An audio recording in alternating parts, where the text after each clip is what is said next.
சீடன், நான் இங்கே அடைகிற சமாதி அல்லது சாந்தி அனுபவத்தை மற்ற இடங்களிலும் எப்படி அடையலாம்?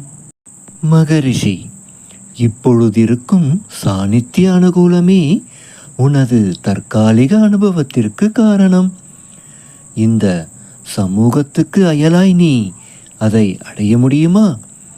இந்த அனுபவம் இடம் பற்றியது. அது ஸ்திரப்படுகிற வரையில் அபியாசம் அவசியம். சீடன் தன் ஜீவோபாதிக்கு வெளியில் மையம் கொண்டு தன்னில் அனைத்தையும் அடக்கியதாய் காணும் ஓரறிவில் ஒளி விலாசங்கள் சில சமயங்களில் தெளிவாய் ஒருவருக்கு ஏற்படுகின்றன. இந்த அபூர்வ ஒளிகளை அடைந்து ஸ்திரப்படுத்தி விசாலமாக்குவதற்கு தத்துவ சாஸ்திர பரிபாஷைகளை உபயோகிக்காமல் பகவான் உபாயம் சொல்ல வேண்டும். இந்த அனுபவ அபியாசத்தில் விவகாரங்களை விட்டு விலகுவது அவசியமா?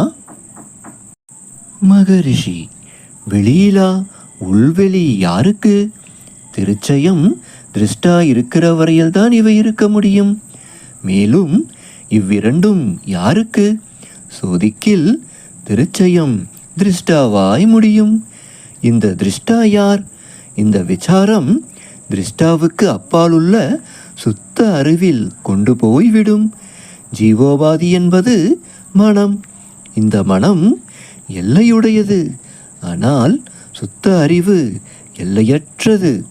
உன் சொன்ன விசாரத்தால் அடையத்தக்கது.